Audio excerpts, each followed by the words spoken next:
aí, galera, beleza? Como é que vocês estão? Meus amigos, o vídeo de hoje tem como tema principal, mais uma vez, a denúncia contra Bolsonaro, porque temos novidades. Coisas que vocês não verão de jeito nenhum na Globo, a gente vai falar da Globo, mas que pelo terceiro dia consecutivo ganharam destaque na Folha de São Paulo.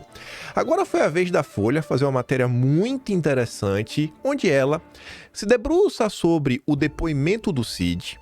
E a Folha chega numa conclusão que tem diversos trechos que, se a PGR tivesse prestado talvez um pouquinho mais de atenção e talvez tivesse incluído na denúncia, a coisa podia acabar pesando a favor de Bolsonaro. Mas veja só. Aí, voltando para falar da Globo, temos que mostrar umas coisinhas que estão rolando, consensos. Dois comentários que eu acho que, no mínimo, dá pra gente contestar o que alguns jornalistas estão comentando.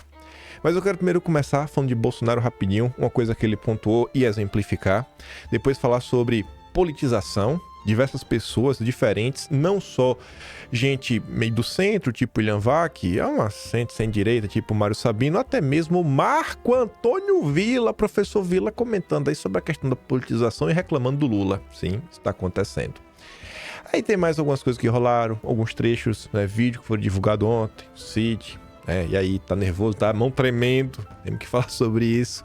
Uma análise de algumas coisas que tá acontecendo, assim, em termos de questões eleitorais e políticas, mas enfim, já tô me estendendo demais na introdução. Vamos começar com esse tweet de Bolsonaro, que pode parecer bobagem, pode ser, eu sei, já me liguei nisso daqui, mas independente disso, quero comentar uma coisinha para dar um exemplo concreto, e aí vocês vão entender que realmente não tá de todo errado.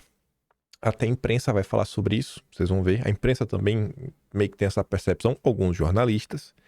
Bolsonaro fala que toda vez, rapaz, que Lula está nas cordas, ou seja, sem picanha, sem cervejinha, sem chicória, sem café, sem ovos, monitoramento do Pix, escândalos com ministros, gastos estratosféricos, sem responsabilidade, e o povo pagando aumento exorbitante de impostos sem o mínimo retorno, coincidentemente nessas horas, muitas coisas acontecem, sempre mirando o outro lado.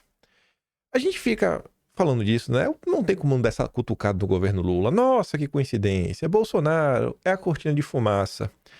E aí você às vezes passa, não, isso é bom porque a imprensa começa a falar de Bolsonaro, que é pra ver se as pessoas esquecem o Lula. Isso daqui tem uma parcela de realidade que é o seguinte. Pensa só. Você apoia Bolsonaro. Eu acho que você apoia. Você tá aqui assistindo, tem essa tendência. Ou então você acha que os fatos que eu trago, pelo ver assim mais à direita, são relevantes. A gente tá aqui sempre lidando com notícias, fontes primárias, a gente fala, a gente mostra na tela, relembra algumas coisas, faz uns dossiês. Mas independente disso, eu sou um cara que gosta de falar um pouquinho de tudo, os principais assuntos do país. E eu sempre tô acompanhando. Nas últimas horas, tiveram notícias sobre mudanças no Ministério da Saúde, parece que a Anísia vai rodar. Teve uma questão importantíssima que eu queria poder tratar em vídeo, que é a questão do Plano Safra. Tem a questão do CIPEC, tem uma questão ligada ao Milei. A direita não pode fechar os olhos para isso, e ficar na hipocrisia, porque se fosse com Lula a gente já tá gritando que só. Tem um dossiê na mão, basicamente pronto, envolvendo o Seide, envolvendo algumas coisas do passado, dá pra gente relembrar, e ao passado mesmo, o Seide no Brasil, 1967, com mais algumas coisinhas que o Trump cortou o dinheiro, um grupo em específico que opera no Brasil, aí eu quero mostrar para vocês, e opera contratando bolsistas das mais diversas áreas. E tudo isso eu tô aqui comentando, que a gente poderia estar falando, mas a gente não vai falar. Porque a partir do momento que eu vou falar por mim, tô na direita, Bolsonaro tá na direita, eu acho que tem algumas coisas que vale a pena destacar, tem algumas coisas que eu acho que a imprensa não dá a atenção que deveria, então eu resolvo pegar a nossa 1 hora para me dedicar a falar sobre isso. Então, se eu tenho que falar de Bolsonaro, porque eu acho que é necessário, para fazer essas pontuações, a gente fica impossibilitado de falar sobre o lado de lá. Assim também como os canais de esquerda, que às vezes, e agora? Eu vou ter que ligar a câmera? Como é que eu vou falar para os meus telespectadores, para minha audiência, que o preço do café tá caro e a culpa não é do Lula? Como é que eu vou falar para minha audiência que não tem picanha e a culpa não é do Lula? Então o pessoal fica em maus lençóis. Então, querendo ou não, quando tem essas coisas, aí o cara fala, é assunto principal do Brasil, não tem como deixar de falar de Bolsonaro, eu não preciso lidar com os problemas reais e concretos que tanto afligem o povo brasileiro. Então não é de todo errado quando se fala sobre isso. E aí, veja só, para você ver que não é só Bolsonaro, né, que tá falando sobre isso. Antes, só uma notícia rápida, tá tendo um evento lá no PL Comunicação, tá até as Big Techs, Bolsonaro mandou que caguei pra prisão. Caguei, tô nem aí. Te vira aí, irmão. Vida que segue. Mas vamos lá. William Vac. Ninguém vai me falar que esse cara é bolsonarista, né? Denúncia contra Bolsonaro embaralha cenário de 2026 e amplia imagem ruim do Supremo em ala da sociedade. Você vê que ele vai ter essa mesma percepção sobre a cortina de fumaça. A denúncia e a esperada condenação de Bolsonaro por tentativa de golpe tem pelo menos duas previsíveis implicações. Primeiro, embaralha o cenário da sucessão em 2026 e aumenta o descrédito em largas parcelas da população brasileira em relação a instituições como o Supremo.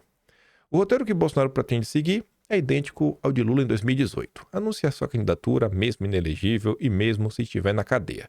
Esse script circunscreve um herdeiro ao âmbito da sua família, complicando consideravelmente articulações de centro-direita na busca de candidatos à presidência entre os atuais governadores. Espero que dê tempo de falar dos governadores no final do vídeo de hoje. Olha a palavra, robustez da peça acusatória. Existem controvérsias sobre esse adjetivo, mas tudo bem. Segundo William Vac, é robusto. Está muito longe de compensar a disseminada percepção de que Bolsonaro é vítima de perseguição judicial perpetrada por adversários políticos, entre os quais figura o judiciário. Justa ou não, essa percepção do papel dos julgadores é um dado da realidade da política brasileira. Você vê que o William Vac, ele fala, não vou aqui para julgar se é justo, né? Se pode ou não pode falar que tem, assim, um aspecto meio político da coisa, né? Mas, rapaz, essa é a realidade. Vale lembrar qual era a percepção em relação ao Supremo quando julgou o Mensalão e o Petrolão. E isso aqui realmente é interessante. Em boa parte, a atuação dos juízes era vista como fazendo justiça, tratando-se de corrupção. Justiça pela qual há muito se ansiava. A lei está combatendo a corrupção. E agora? Salvando a democracia? E aí a população, pelo menos parte dela, essa salvar a democracia significa o Lula. É assim, né? E a reversão da Lava Jato no Supremo, ao contrário, figura como escárnio para vastas parcelas da sociedade. Quanto a Lula, a denúncia de Bolsonaro traz alívio apenas passageiro, desviando por alguns dias o foco do noticiário. Por quê? Porque tem que se debruçar sobre isso, entrevistar as pessoas, então deixa de falar um pouco sobre o governo, dá uma aliviada. Fenômeno que deve se repetir quando começar o espetáculo do julgamento. Porém, tem escassa capacidade de remediar por si só a perda de popularidade. Essa questão está ligada diretamente à própria figura de Lula, envelhecido, desgastado e sem ideias. O imponderável e previsível nesse cenário é que qual ajuda Trump, prestaria a Bolsonaro, o governo americano já está exercendo pressão sobre o Brasil e o Supremo via OEA e é alta a possibilidade de que a aplicação de tarifas se amplie para uma dura disputa política sobre o papel judiciário brasileiro na regulação das redes sociais e questões de liberdade de expressão na linha do que Elon Musk e o Vance vêm abordando. A gente falou do Vance, aquele discurso dele histórico lá em Munique. E tem uma atualizaçãozinha até rápida sobre a questão da OEA. Quem conseguiu com exclusividade foi o Metrópolis, falaram com o Departamento de Estado. A gente fala lá no final do vídeo. Mas se não der, basicamente, eles falaram que eles vão sim prestar bastante atenção aí no relatório da OEA, em linhas gerais. Mas chegamos lá. Aí, para você ver que essa questão da politização abordada pelo William Vac, que está mais ao centro, também é abordada pelo professor Vila, que fez campanha, apoiou o Lula. Vai lá, Vila, conta aí. Olá, ontem o presidente Lula disse que a presunção de inocência é uma garantia do seu governo. É importante registrar que a presunção de inocência é uma garantia constitucional, não é de qualquer governo, dele, do anterior ou do posterior, e não é exercida pelo poder executivo, mas sim no poder judiciário.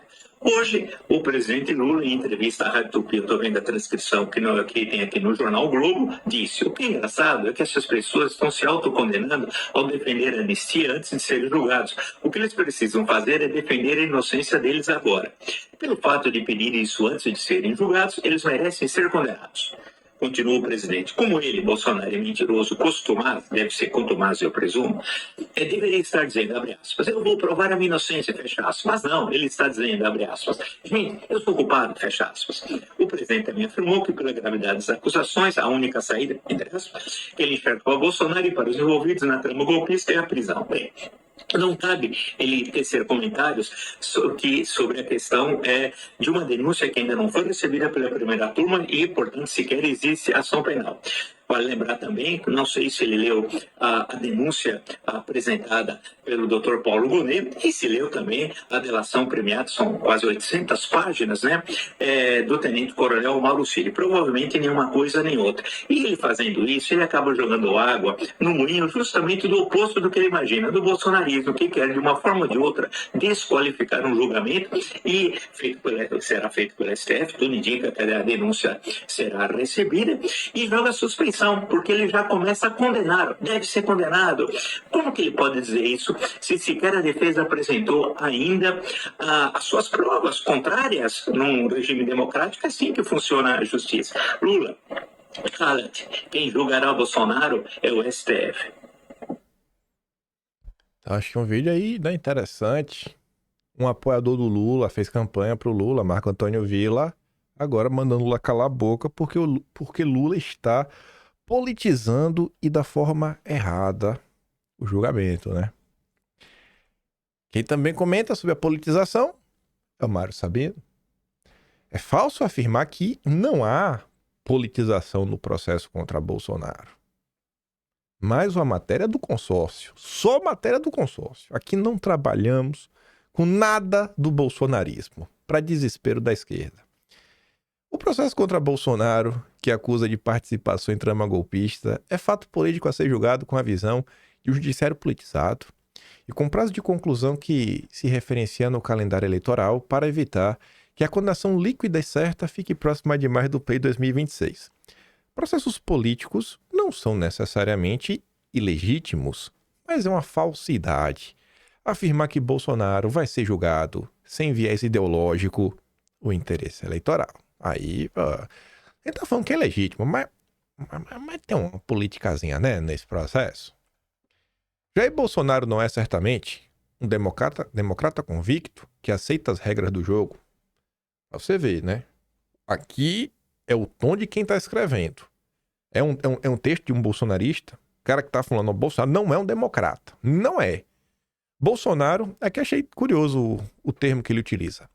Cogitou dar um golpe constitucional. Ele tá falando de golpe militar. Calma. Aí ele disse, sem dúvida. Assim como o Jango, esse exemplo de retidão em 63. Tentou dar um golpe militar? Há controvérsias. Então, o Mário Sabino faz uma diferenciação. Um golpe constitucional, um golpe militar. Qual seria a diferença? Enfim, sobre a questão militar, há controvérsias. Apesar das certezas sopradas à imprensa igualmente politizada. Então, para mim, que o Mário Sabino está falando da Globo. A gente já fala da Globo. É filho da ditadura, outra pessoa horrível, uma mistura do mal com atraso e pitada de psicopatia. Mas isso seria pouco para colocá-lo atrás das grades. Mas, é um texto de uma pessoa que odeia Bolsonaro. Mas mesmo odiando Bolsonaro, achando que Bolsonaro é um filhote da ditadura, o Mário Sabino está falando que, para o judiciário brasileiro, Bolsonaro é um fascista, não menos. Seu crime, portanto, é acima de tudo ideológico. Pouco importando aqui os pontos que norteiam a denúncia da PGR contra Bolsonaro, algum deles descritos com mão pesada para lhe subtrair a ligeireza na substância. Um desses pontos, modelados para estampar manchetes, afirma que Bolsonaro anuiu com um plano para dar fim no Lula, no Alckmin, no ministro. Só que não há prova concreta dessa anuência. Apenas circunstâncias apontadas pela PGR. Deverá, no entanto, ser bastante. Não é? Se for um julgamento politizado, não técnico, mas realmente deve ser bastante. É inescapável constatar que o mesmo judiciário que libertou Lula, alegando que ele foi vítima de inimigos políticos, condenará Bolsonaro em processo eivado pela política. Aí veja, estampando nas manchetes. Ontem, a Globo, né, que são as grandes jornalistas, fazem um trabalho assim muito fora da curva. Entre os apoiadores de Bolsonaro, muita gente vende a ideia que Cid falou sob constrangimento, falou obrigado, teve que inventar histórias. Quando a gente ouve e vê Mauro Cid ali falando e respondendo as perguntas, ele está muito desenvolto, ele está de boa. Beleza. Guarda isso. Aí você vê depois a Ana Flávia, desculpa, a Flávia Eol, na mesma linha. O Cid, ele parece muito à vontade, tá de boa. Nos vídeos de depoimento, nada constrangido, falando com muita naturalidade. Acho que esse é um ponto importante. Em razão de teorias de coação, constrangimento, ameaça, não é o que parece. Beleza. Aí, eu te peço para dar uma olhada nessas duas manchetes. Vídeo. Frente a frente com o ministro, Cid tem mãos trêmulas e lenço para secar o suor. Parece que ele tá... Como é? Nada constrangido, com muita naturalidade. A mão só tá tremendo. Ele só tá com um tremeliquezinho básico, né? Mas tá zerado, né? É um tremelique quando o fã tá diante do seu ídolo, né? Viu a... Como é, rapaz? Aquela cantora, eu não sei nem o nome. Taylor Swift. Pronto, é quando o fã da Taylor Swift vê, fica emocionado. Mauro Cid chora em vídeo de delação. Eu perdi tudo que eu tinha. Ele tava muito de boa, tava muito desenvolvido, que foi um momento de emoção. Tava lembrando do passado dele, tinha tudo, agora não tem mais nada, quase um retirante aí, né? A chuva levou tudo que ele tinha. Assim, eu entendo a Globo falar, não, foi de boa, tá aqui, etc, tudo mais, pipipi, ppp. Mas fala que o Cid tava assim 100% normal, desenvolto, que usasse assim na maior parte do tempo, o Cid estava de boa, na maior parte do tempo, né? 99. Aí, beleza. Mas a turma da Globo coloca as coisas de uma forma que, sei lá, você vê outros portais de imprensa, aí você fica meio assim, né? Mas às vezes a Veja e o Metrópolis estão mentindo. Às vezes quem tá falando a verdade é a Globo. A Globo tanto que voltou, né? Menção de ministro à prisão de Cid durante a audiência alimenta a narrativa bolsonarista de perseguição. Escandaloso. É escandaloso. Bom, sobre isso daqui, olha que curioso. Monique Schecker, que é uma pessoa que odeia Bolsonaro, eu provo pra vocês já já. Ela compartilha aqui a notícia do Migalhas, que é ao lado do Conjur e do Jota, são os 3 maiores portais brasileiros focados exclusivamente em cobrir notícias sobre o judiciário. Aí a Monique Schecker coloca ali a notícia, né? Em audiência de delação, ministro dá ultimato em Cid. Eu quero fatos. Ministro Supremo alertou a ajudante de ordens de Bolsonaro sobre o risco de perder benefícios e comprometer família caso não colaborasse integralmente. Aí a Monique Schecker coloca aqui um parágrafo, deve ser, sei lá, um código de processo penal, né, algo assim do gênero, dizendo, ó, o juiz não participará das negociações realizadas entre as partes para a formalização do acordo de colaboração que ocorrerá entre o delegado de polícia ou, conforme o caso, entre o Ministério Público e o investigado ou acusado e seu defensor. E tiveram alguns juristas nas últimas horas, mais à direita, pontuando que, em tese, né, o juiz não poderia colher o depoimento, né, assim, da delação. Aí a Monique Schecker meio que ela tendo nessa linha. Aí quem é a Monique Schecker? Se eu não estou enganado, ela aparece mais de 1000 dias atrás. Deixa eu ver aqui. 782, eu acho. Deixa eu ver. Ou é 171? Não. Deixa eu ver. Aqui. 782. É... Acho que tá nesse vídeo aqui. Tem a notícia, acho que dela. Aqui, pronto. Sabia, rapaz. Foi bem. Em 2021, quando Bolsonaro gravou um vídeo certa vez, né? Que eu tava falando sobre o seu Deltan Dallagnol, contando um pouco do passado do seu Deltan Dallagnol.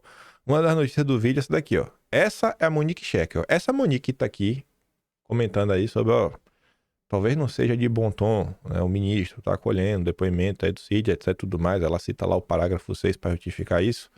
É a Monique dessa matéria. Corretora de Brasília, procurador da República sugeriu forjar provas para tentar incriminar Bolsonaro. A Monique é a Monique Scheck. Estou no evento de pesca e encontrei com meu professor da UERJ. Falei com ele a problemática do caso Bolsonaro no Supremo. E ele disse que se a gente quiser, ele faz um parecer dizendo que o dano à estação ecológica nada tem a ver com a questão da quantidade de peixes. Você acha interessante? Posso expedir um ofício a ele e depois te mandar o parecer. A denúncia não tem nada a ver com dano, mas enfim. Como o Camelúcia falou em significância, talvez seja uma boa, né? Então, se um professor faria um parecer para ser usado contra Bolsonaro. Aí tá ali, ó, o professor da UERJ disse que os danos não têm relação exclusiva com a biomassa, ou seja, com a quantidade de peixes pegos. É o Marcos Bastos, ele é diretor de estudo de biologia da UERJ, acho que tem muito peso. Então, assim, Monique Schecker, eu acho que ninguém pode falar que ela é bolsonarista. Ninguém. Mas ninguém, né? Tem um processo aí entre ela e Bolsonaro rolando aí em tribunais. Acho que ela tá processando o Bolsonaro, porque o Bolsonaro fez uma afirmação contra ela. Enfim, então ninguém me venha me falar que essa mulher que está fazendo esta pontuação é uma bolsonarista. Temos juristas não bolsonaristas fazendo ponderações. Mas vamos lá. Herbert Freitas. Esse cara é de esquerda, mesmo pra valer, da turma do direitos humanos. Eu ia falar dos humanos, não, direitos humanos. Ele realmente é. Vá lá, dê uma olhada no Twitter dele. Eu não vou trazer aqui, olhando a timeline. Se você for lá, você vai ver. Ele tá sempre se preocupando, essa questão, o direito dos presos, se é justo, não é justo, enfim. Dê uma olhada lá, confira, vê se eu tô mentindo ou não. O Herbert, ele compartilha ali no do Metrópolis, né, que é o vídeo. Veja o momento que o ministro ameaça prender Cid por omissão em acordo. Aí veja o comentário de um jurista de esquerda. O problema aqui, sinceramente, não me parece ser a suposta ameaça, nem mesmo dirigida à família de Cid. Na verdade, pai, esposa e filha maior foram citados porque Cid, antes da celebração do acordo, pediu para que a PF os protegesse e solicitou que os benefícios a ele concedidos fossem estendidos a eles. Então, a questão aqui é que a prisão preventiva existe para proteger interesses específicos do processo, não podendo ser decretada à la carte e objetivando o alcance de outros fins. O ordenamento jurídico brasileiro, por exemplo, não permite que uma prisão preventiva seja decretada somente com base fato de o colaborador ter omitido ou deixado algum fato obscuro. E nem teria sentido se fosse assim. Imaginem dois casos clássicos de preventiva. Aquela decretada para impedir a fuga do imputado e a outra, decretada para impedir que o imputado coaja testemunhas. Faria sentido revogar qualquer uma das duas apenas porque o investigado ou acusado celebrou uma colaboração premiada? O cara está preso preventivamente. Ele fechou uma delação premiada. Você vai liberar ele sabendo que ele pode fugir? Não. Se ele tem chance de fugir, por mais que fechou a delação, não faz sentido ele, né, ter a prisão preventiva revogada. Segundo ponto, mesmo fechando o acordo de delação, impede que ele vá coagir testemunhas? Não, nem impede. Então, vai revogar a preventiva? Certamente não, pois o processo estaria em risco. Os interesses tutelados por uma prisão cautelar, salvo raríssimos casos, jamais poderão ser objetos de barganha, pois admitir sua existência é ao mesmo tempo admitir que o resultado do processo estará em risco. Se Cid teve a preventiva revogada, portanto, é porque o ministro observou que ela não seria mais necessária. Assim, uma nova prisão decretada apenas com base nas alegadas omissões ou contradições seria manifestamente legal. Se não falar aí, né? Se ficar omisso aí no acordo, eu vou te prender de novo. Ele tá falando, cara, não faz sentido você prender por causa disso, por omissão, contradição. visto que mentir ou contar uma verdade parcial justifica a rescisão de um acordo que gerará benefícios substanciais ao imputado, mas não o acautelamento provisório. Mentir ou omitir, acabou a delação. Agora, prisão preventiva é outros 500. O cara vai fugir, vai coagir testemunha, uma coisa, outra coisa. Você fala assim, ó, se você for e aí, omitindo coisa, mentindo pra mim, eu vou acabar com sua delação. Pronto. Então, você vê que existem. Se você procurar na internet, você vai encontrar mais pessoas tecendo comentários, tecendo críticas. Eu nem vou ficar pegando assim na ponta da linha os diversos comentários de juristas à direita. Porque aí vai fazer igual o Lynch, né? Ai, esse argumento não vale porque é bolsonarismo jurídico. Vou até começar por aqui, né? Já tô aqui. O André Marcília foi na CNN, mas não vale. Porque o André Marcília é de direita, então nada do que ele falar serve, porque ele é bolsonarista, segundo o Christian Lynch, que é petista, né? Apoiador do Lula. Aí tá ali, né? Bolsonarismo jurídico. Se o Supremo não puder jogar Bolsonaro por ser injusto, quem vai? A interpretação constitucional cabível seria a primeira instância, mas sempre haveria a possibilidade de recurso para o Supremo. O jurista quer um julgamento por tribunal de exceção, hipótese vedada pela Constituição. Em síntese, o jurista não tem uma solução dentro da Constituição, quer derrubar a Constituição em nome da justiça para Bolsonaro. Então não é jurista, é golpista. Pronto, já virou golpista, um advogado do golpista. Aí o Adriano Soares da Costa fala, vejam que coisa, o garantista de ontem não era por uma questão de princípios, mas por conveniência ideológica. Chama as garantias que dizia defender de bolsonarismo jurídico, justamente porque não defendia convicções, mas apenas os seus interesses ou afetos. O Lynch é como prerrogativas. Praticam a teoria jurídica de ocasião, fluida, como líquido que se amolda.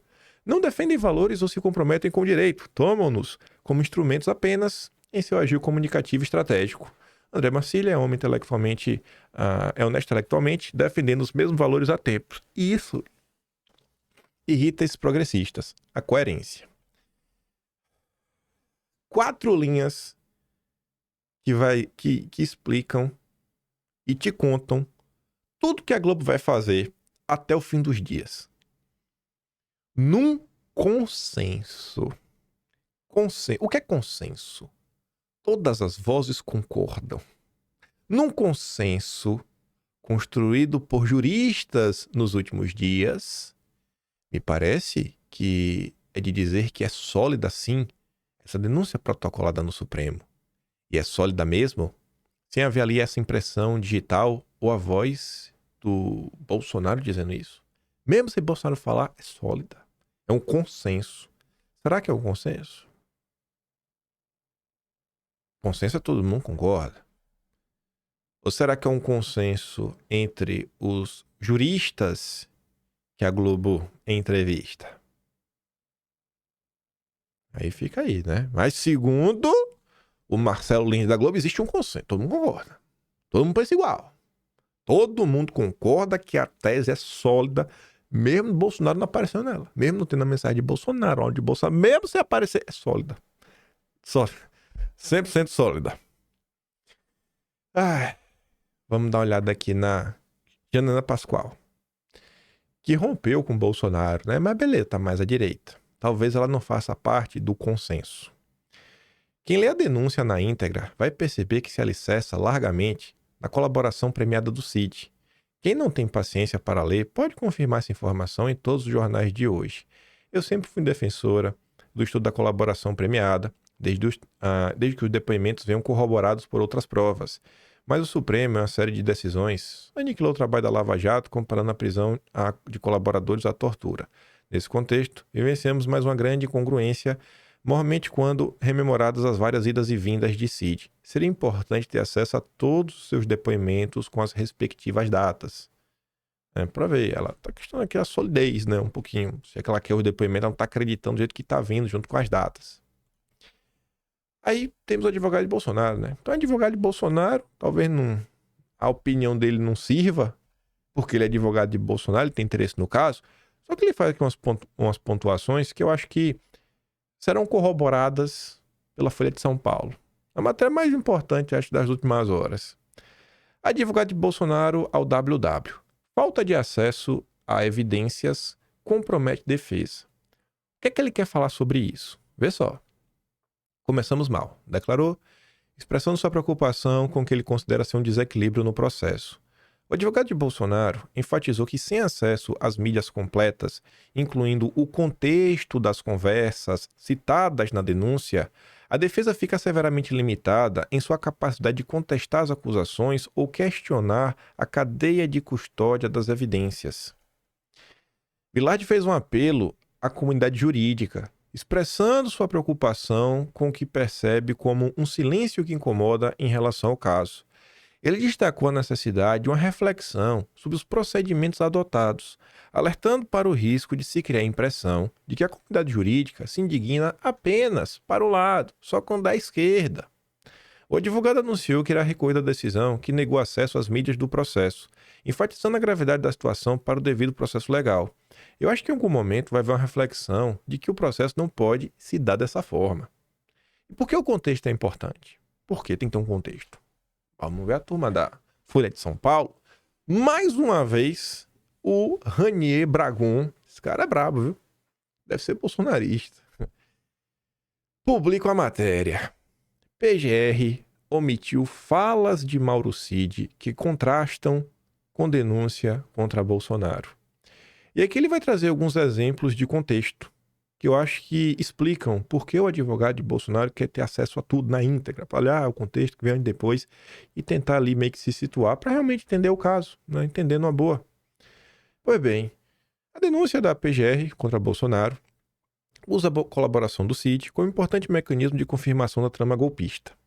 Mas, ao mesmo tempo, em que exalta pontos que incriminam Bolsonaro, deixa de fora falas do Cid que contrastam com a acusação. A análise dos 3 últimos depoimentos dados por Cid em novembro e dezembro de 2024 mostra várias afirmações do Cid que não foram cotejados, nem a título de contraditório, na peça assinada pelo procurador-geral Paulo Gonet. Em áudios que enviou ao interlocutor e que vazaram, Cid chegou a dizer que estava sendo pressionado a relatar episódios que nunca ocorreram. Por outro lado, mudou em novembro a versão que via dando após ser confrontado por elementos de investigação e se vê ameaçado de perder a delação e ser preso. Um dos pontos principais da denúncia é a existência do punhal verde e amarelo, né? O plano lá para dar fim em Lula, Alckmin e o ministro. Pois bem, a PGR diz na denúncia que Bolsonaro sabia do plano e autorizou, e usa para isso uma troca de mensagens entre o Cid e o Mário Fernandes, que é um possível autor do documento, o general trabalhar no Planalto e, em tese, ele teria impresso lá o documento. O general fala de uma conversa com o Bolsonaro que teria dito que qualquer ação poderia ocorrer até 31 de dezembro. Só que, aí o que a Folha diz, a denúncia não inclui a versão de Cid que, nos depoimentos, afirma não saber se Bolsonaro sequer tomou conhecimento do documento. Abre aspas, para o Cid. Eu não tenho ciência se Bolsonaro sabia ou não do plano que foi tratado, do punhal verde e amarelo, e se o general Mário levou esse plano para ele ter ciência ou não, disse Cid em depoimento dado à PF em dezembro e ignorado na denúncia. A PGR destaca a delação de Cid no ponto em que ele confirma que o ministro foi monitorado 2 vezes, uma a pedido de militares que faziam parte do grupo operacional do punhal verde e amarelo e outra a pedido de Bolsonaro. Aí veja, esse caso aqui do monitoramento a pedido de Bolsonaro, eu acho que isso aqui explica por que o advogado de Bolsonaro queria ter acesso, né? Quer ter acesso à íntegra, às mídias. Para e pense, né? Você chega assim a pessoa, rapaz, sabia que Bolsonaro estava monitorando o povo lá? Sabia que Bolsonaro fala, rapaz, mas tá monitorando pra quê? Estranho esse negócio, hein? Eita, Bolsonaro vai dar um golpe. Não tem justificativa para isso? Bom, vamos ver o que a Folha de São Paulo disse. Aspas. Mauro Cid confirmou ainda, escreveu Paulo Gonet, que, aspas de novo, quem solicitou o monitoramento do ministro foi Bolsonaro. Aí lá da denúncia, né? Uma afirmação muito contundente. Só que a denúncia, que tá ali, né? Foi Bolsonaro que pediu, a denúncia deixou de fora que na versão de Cid falou que Bolsonaro pediu monitoramento não no contexto da operação do punhal verde e amarelo. Bolsonaro pediu isso no contexto que ele estava irritado por ter recebido a informação de que o ministro desafeto estaria se encontrando com o Mourão. Então, assim, é diferente. Uma coisa é um grupo lá que está discutindo um plano maluco, mirabolante, para dar fim na vida da galera. Vamos monitorar o cara. Pô, aí é coisa. Isso aí é complicado, né, gente? Isso é complicado. Você atentar com a vida de uma pessoa, realmente é complicado. Você tá monitorando os passos dessa pessoa.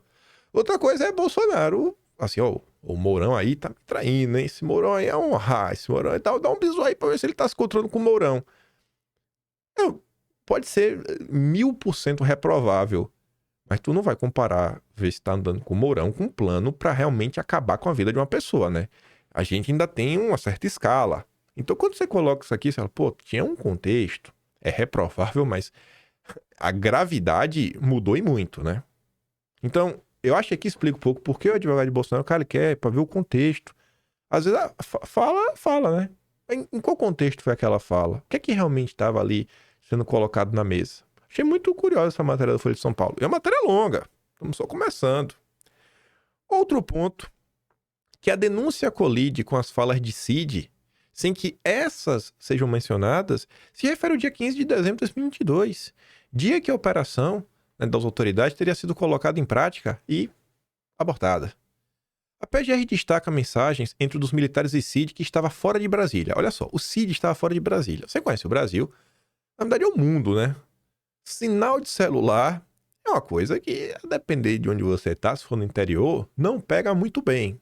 Eu tô adiantando porque eu sei o que vem pela frente, né? Aspas. Após a operação ser abortada, Rafael Martins de Oliveira enviou mensagem às 21h05 da noite, né? Via aplicativo WhatsApp para Mauro César Barbosa Cid, afirmando, opa. Aí Cid respondeu 11 minutos depois, 9h16, com, abre aspas, vou mudar de posição. De acordo com a denúncia que está no papel, evidenciou-se que Cid recebia informações atualizadas sobre o andamento das ações. Em sua delação, porém, Cid assegura que estava em local de difícil sinal de telefonia celular e que não se comunicou com os militares. Então o cara falou, opa! Aí Cid falou, vamos mudar de posição. Tentou ver se encontrava ali uma posição para ter um sinal bom e conseguir falar com os caras. E às vezes não conseguiu achar sinal. Então, sabe? Assim, vamos mudar de posição. O que seria mudar de posição? É mudar de posição que ele tava na tocaia? Não, ele tá andando na roça, às vezes. Às vezes tava na roça. Tem que olhar o contexto. Então, eu não acho que o advogado de Bolsonaro tá tudo errado. Deveria a turma realmente olhar, né? Ou às vezes eu falei de São Paulo tá errado também. Vai saber, né? Vai saber. Outro ponto importante da trama diz respeito a uma reunião de militares em Brasília no dia 28 de novembro de 2022, no contexto da elaboração de uma carta interna com o intuito de pressionar o Freire Gomes, pressionar ele para aderir ao golpe. A PGR não incluiu na denúncia a versão de Cid, segundo a qual no encontro não se discutiu nenhuma medida específica no sentido de golpe, mas se resumiu a um bate-papo de bar de militares que estavam inconformados com a derrota eleitoral. Aspas para o que o Cid falou no depoimento em 19 de novembro. Naquele momento, ninguém botou um plano de ação. É esse ponto que eu quero deixar claro. Ninguém chegou com um plano, botou um plano na mesa e falou, olha, nós não vamos prender o Lula, nós vamos acabar com ele, nós vamos espionar. Pô, a gente não falou isso, cara.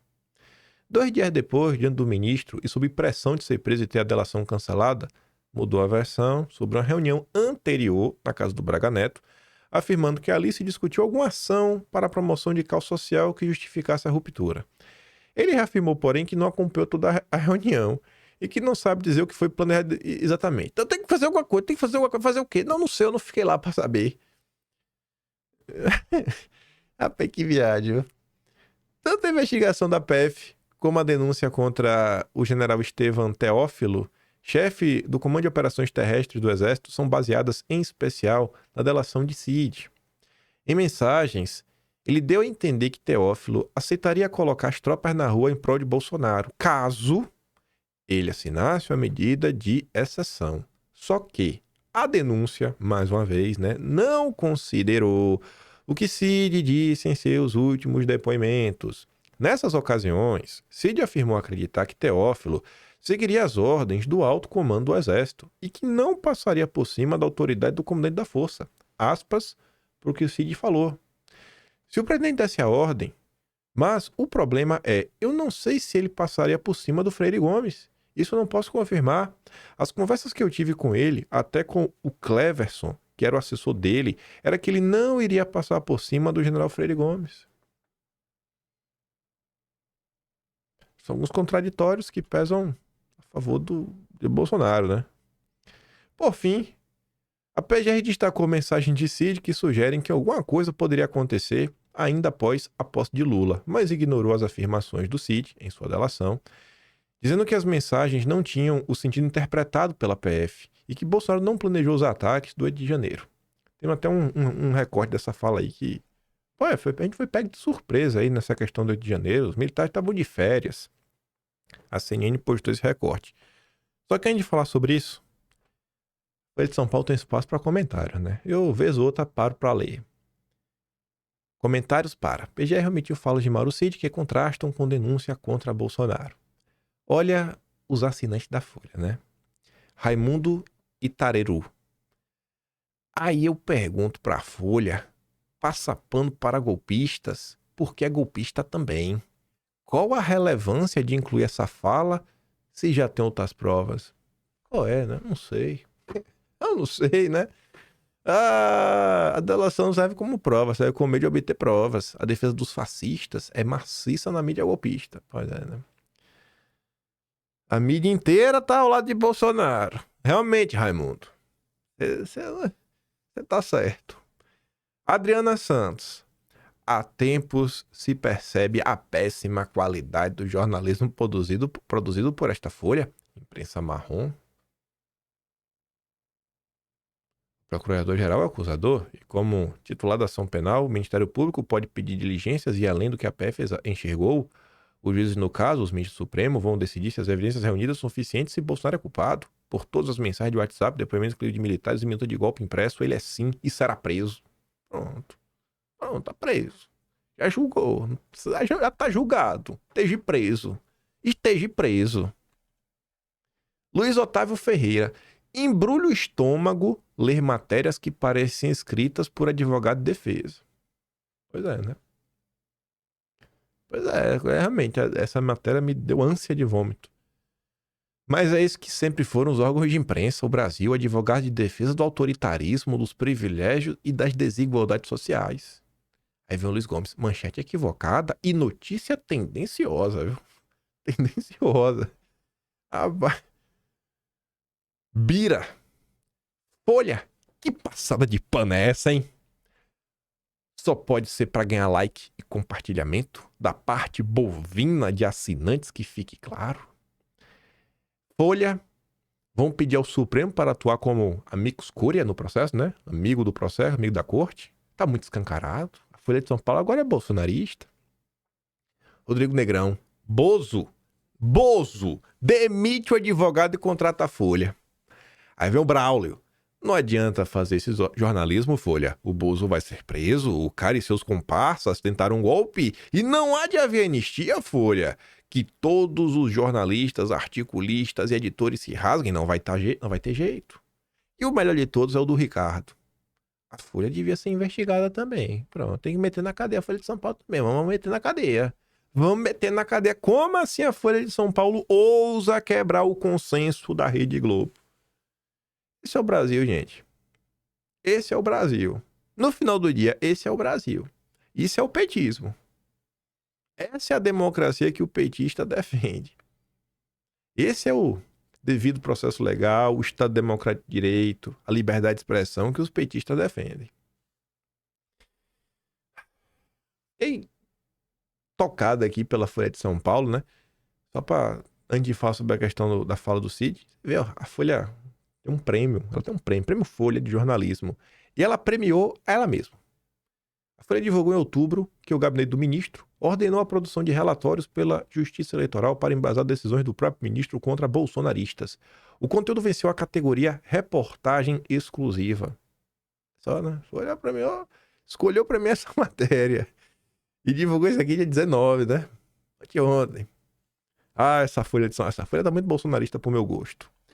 Aí se você tem de um lado uma imprensa bolsonarista, você tem lá o Metrópole, Igor Gadelha. Você tá querendo ser o novo Guilherme Amado. Mas ele é careca, né? Tem que deixar o cabelo crescer. Em reunião fechada, Bolsonaro fala sobre chances de fugir do Brasil. Aí, olha a imagem que Bolsonaro coloca ali, ó. Nervoso, vermelho, mão na boca. Meu Deus, é agora que eu vou fazer Davi eu fugir. Tu abre a matéria e o conteúdo da matéria é: eu não vou fugir. Eu não vou fugir. Quando a necessidade de uma matéria começa, isso aqui é o clickbait. Isso daqui é o verdadeiro clickbait, só para conseguir um like, compartilhamento e tentar destruir a reputação de Bolsonaro, porque grande parte dos brasileiros não leem. Aí vê uma imagem como essa, com os olhos para cima, parecendo que tá tendo um piripaque, e com a chamada dessa, aí realmente você tenta induzir as pessoas a acreditar em alguma coisa, né? Isso aqui para mim não é jornalismo. Agora, lá, né? Vamos aqui. Vamos mostrar aqui a fala do Cid. Vamos mostrar a fala do Cid. Vamos mostrar. A gente vai assistir a mais um trecho da delação quando o Mauro Cid diz que o 8 do 1, vejam só, foi uma surpresa. Vamos entender melhor e daqui a pouco voltamos com Isabel Mega e Vitor Irajá. O senhor disse há pouco tempo que, em relação à reunião do 7 de dezembro, que era uma reunião, uma expectativa nas Forças Armadas, porque as forças sabem, né, ficaram sabendo da reunião.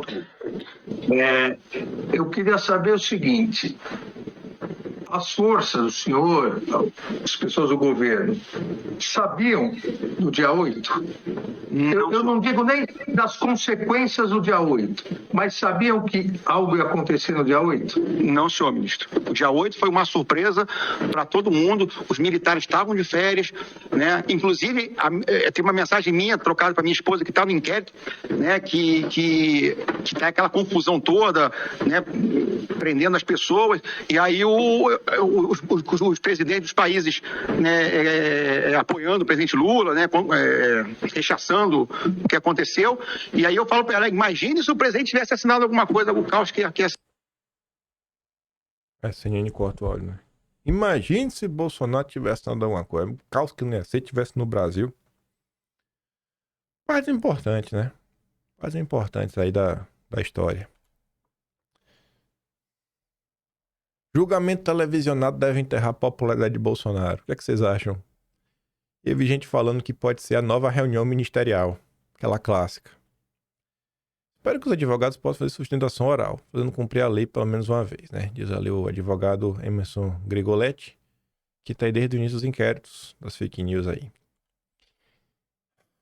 Bolsonaristas dominam repercussão nas redes sob denúncia da PGR com o dobro das interações da esquerda.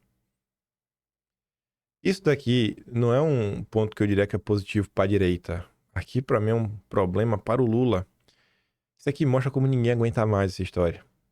Ninguém aguenta mais. A gente tem que comentar porque tem que comentar, né? Tem algumas coisas que eu acho que não tem como não pontuar.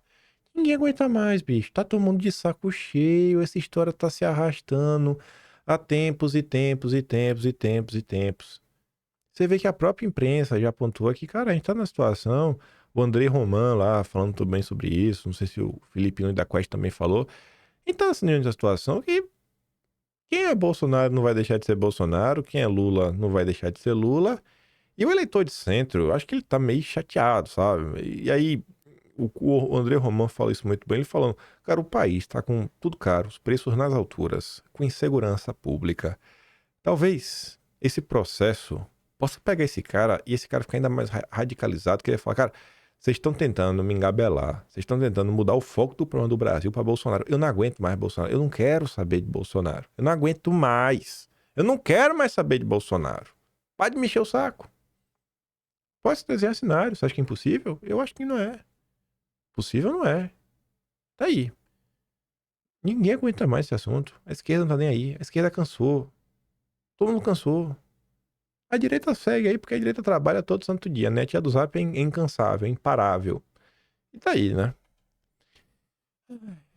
Não tem como não comentar sobre isso. Silêncio de Zema e Ratinho Júnior sobre denúncia irrita a cúpula do PF. Me irrita também. Integrante da cúpula do PL não esconde a irritação da postura adotada pelo Zema e pelo Ratinho Júnior. Né? Estão em silêncio, não falam nada. Os governadores de direita optaram por manter o silêncio sobre as acusações que pesam sobre o capitão reformado. O comportamento foi diferente do Tarcísio. Tarcísio falou sobre o tema, só em defesa de Bolsonaro. No PL, a crítica central foi que Zema e Ratinho Júnior tentam se cacifar com opções da direita para as eleições de 2026 com apoio de Bolsonaro, mas não querem comprar o desgaste de defendê-lo. Maravilhoso, né? Partido Novo, você curte demais. Liberalismo, você curte. Aí, aqui não é pra elogiar não, viu? Não é pra elogiar não. É só pra pontuar que até o Zóio de Peixe Morto do Ricardo Nunes, até Zé Bonitinho, conseguiu fazer um comentário. E o Zema não conseguiu. E o Ratinho Júnior não conseguiu. Até o Ricardo Nunes conseguiu, pô. Vocês tinham que ter vergonha. Sobre a decisão da PGR em relação a Bolsonaro, manifesto que, ao se falar sobre desconstrução do Estado Democrático de Direito, cabe ressaltar que até por essa razão, o Estado Democrático de Direito, a presunção de inocência e direito à ampla defesa e ao contraditório devem prevalecer em absoluto, conferindo o espírito público e democrático do presidente Bolsonaro. Aí o Jair responde: obrigado pelas considerações, prefeito. Um fraterno abraço. Rapaz, aqui não é pra elogiar o prefeito, não. Aqui é pra falar Zema. Até o prefeito de São Paulo, Zema, conseguiu falar. Até o Ricardo Nunes, Zema. Faz alguma coisa, Zema. A última vez que Zema deu entrevista apagou pra falar: não, eu não tenho como julgar se o que tá acontecendo com o Bolsonaro é justo ou não é. O Zema não sabe de nada, é um pobre coitado. Mas pior mesmo é aqui, né? Os nossos amigos liberais. Leonardo Lopes, amigo do Deltan Dallagnol. Aí não pode falar do Deltan, né? Coitado do Deltan. Cid mudou a versão do seu depoimento após o ministro ameaçar prender. Ele vai processar toda a sua família, caso ele não falasse a verdade, a versão que ele queria. Isto não anula o fato de que Bolsonaro coordenou toda uma rede para radicalizar, inflamar, incitar pessoas comuns, simples e facilmente manipuláveis a passarem meses pedindo o golpe nos quartéis. E quando viram que os militares não iam fazer nada, apelaram por quebra-quebra na Praça dos Três Poderes. Uma coisa não anula a outra. Aí o Brown diz, né? Rapaz, esse cara está tentando reescrever a história na cara dura. Imediatamente após o término da apuração, os caminhoneiros começaram a protestar e o povo foi para frente dos quartéis. Na live lá de Bolsonaro, 30 de novembro, falou: rapaz, o Brasil não vai acabar dia 1º não, gente. Vamos raciocinar.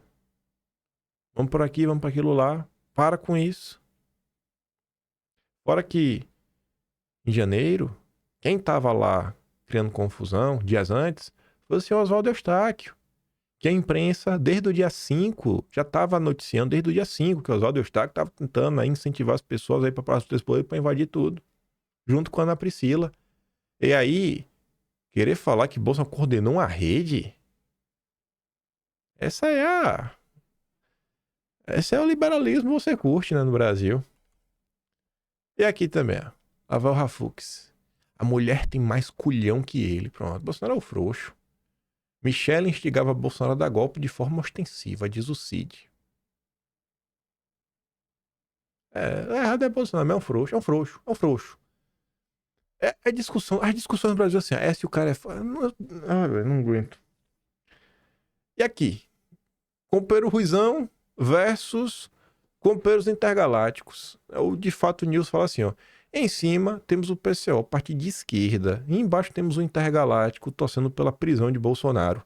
A pergunta que fica: a que ponto nós chegamos? Intergaláctico, vocês não têm vergonha na cara, pô. Você vê, né? Isso aqui não é pra falar. Aqui é igual o caso do prefeito do Zema. Não é pra... O prefeito não fez nada demais. O errado é o Zema.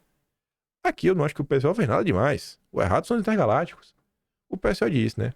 Os grandes golpistas não são os bolsonaristas. Aí fala que o establishment brasileiro, Rede Globo, os tucanos, devem ter colocado os petistas, né? Ou seja, aqueles que não só cogitaram, mas que deram golpe de 2016. E agora, eles mais uma vez lançam sua operação golpista. Aí, fala lá. Aqui é a esquerda. Aí você vê a Debs. Bolsonaro será preso. Tomara que seja mesmo, pra deixar de ser frouxo e abrir caminho pra alguém de direita realmente ganhar em 26. Tá torcendo, né? Pra deixar de ser frouxo. Coisas que acontecem nas redes sociais. Mas que quando aparece alguma pessoa para comentar, reclamar, né, do que tá acontecendo, aí vem, não, mas é momento de união, deixe disso, você fica nessas caças bruxas sem motivo nenhum. É muito fácil falar isso, né? Nossos amigos aí, jornalistas, eles deviam mostrar pra população o que acontece na rede social também. Né? Porque aí fica parecendo que é ataque do nada. Tá? Não, é um ataque do nada. Né? Nunca é um revide. Aqui eu te pergunto, por que o Lobo Exilado, por que ele escreveu que? E tem gente que fica criticando a ida do Eduardo Bolsonaro aos Estados Unidos. Por que ele escreveu isso? Será que tem pessoas jogando pedra, pau em Eduardo Bolsonaro? Será? Não sei. Aí tá falando lá, né? Pô, gosto desse trabalho que ele tá fazendo, tudo mais, pipi, ppp. Já tava lá no CIPEC.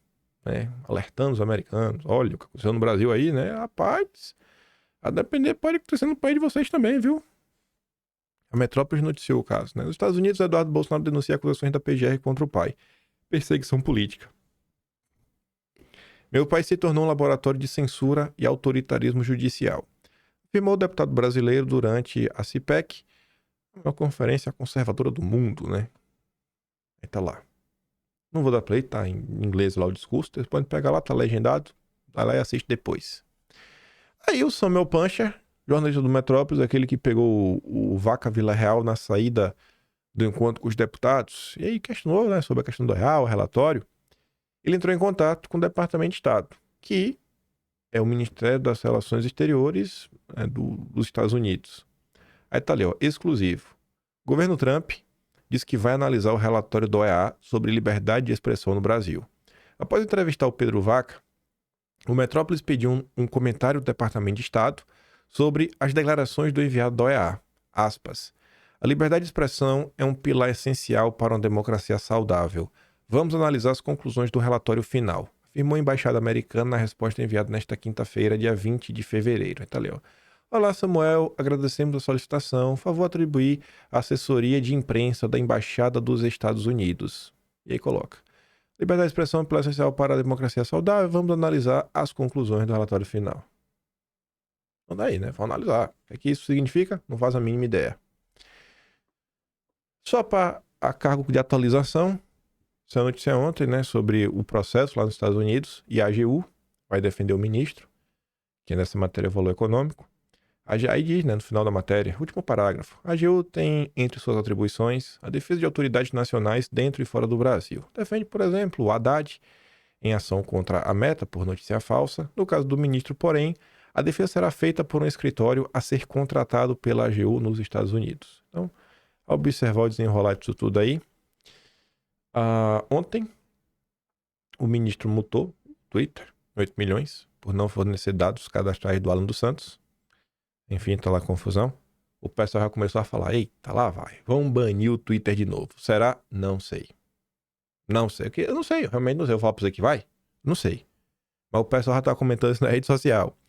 E também teve uma ordem em questão do Rumble, deu 48 horas para apontar os representantes legais no Brasil, que podem falar o nome da empresa.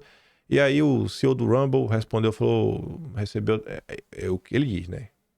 O CEO do Rumble classifica a nova ordem que ele recebeu, mais uma vez como ilegal, secreta, na noite passada, que exige que cumpramos até amanhã à noite. Você não tem autoridade sobre o Rumble aqui nos Estados Unidos, a menos que passe pelo governo dos Estados Unidos. Repito, vejo você no tribunal. Aí, falou lá, né? Enfim. Esse caso, quem é que tá falando do Alan Santos, né? Falou aqui antes.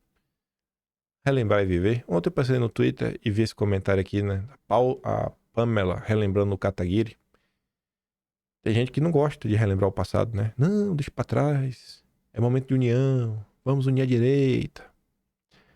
12 de novembro de 2021. Atenção. Apresentei a notícia-crime ao Ministério Público Federal pedindo investigação do secretário nacional de Justiça, o Vicente Santini, por tentar retardar o processo de extradição de Alan dos Santos. Isso é o MBL. E tem muita gente na direita intergaláctica que não é muito diferente disso aqui não, viu? O tempo vai passar e muita gente vai se surpreender. Enfim, não vou querer começar o próximo tema. Teria muita coisa para comentar. Acho que por hoje tá de bom tom. Eu só esperava que realmente desse para falar desse primeiro. Notícias sobre o Brasil, como está o estado das coisas, que envolve também um pouco de justiça, judiciário, né? Segurança pública. Isso a gente comenta, quem sabe, amanhã. Não sei. Vamos ver quanto tempo vai durar, né? Hoje estamos no terceiro dia. Terceiro dia, a gente comentou, né? Vamos ver. O primeiro dia, a notícia saiu à noite. Teve o primeiro dia, segundo dia, o terceiro dia. Vamos ver quanto tempo o Bolsonaro vai ficar nos holofotes. Vamos ver se dura mais 2. Pra romper a barreira das 120 horas, né? Eu acho que vai, porque hoje é sexta. Quer dizer, né? Sexta é o terceiro dia. Sábado, domingo é o quinto. Domingo o conselho vai falar. Segunda-feira é um dia novo. Se a turma não tiver alguma coisa a partir de domingo para lançar, soltar, ou sei lá, alguma nova operação, eu acho que esse assunto ele tende a perder tração. Romper a barreira dos 5 dias é difícil. Poucos assuntos conseguem. Vamos ver, né? Vamos ver e se romper, para qual lado ele rompe. Se a direita fazendo ponderações e críticas sobre algumas coisas que estão acontecendo, ou se serão os petistas que vão pautar mil uma coisa, né? Enfim. Vamos ver como é que a tropa vai se comportar, né? Nosso companheiro Ruizão vai falar a mesma coisa também. Sei que eu vou mandar os 2 vídeos que eu dei play, tanto do Vila quanto da CNN lá no Telegram, link na descrição. Se gosta do meu trabalhinho, que você dá um pouco mais, né? Parcelamento do canal, tem um botão de valeu, tem o Patreon na descrição e tem o Atlas Brasileiro, onde registramos tudo isso e muito mais. E fico com aquele grande beijo, abraço, tamo juntos. Valeu, meus amigos. Vejo vocês amanhã. Fui!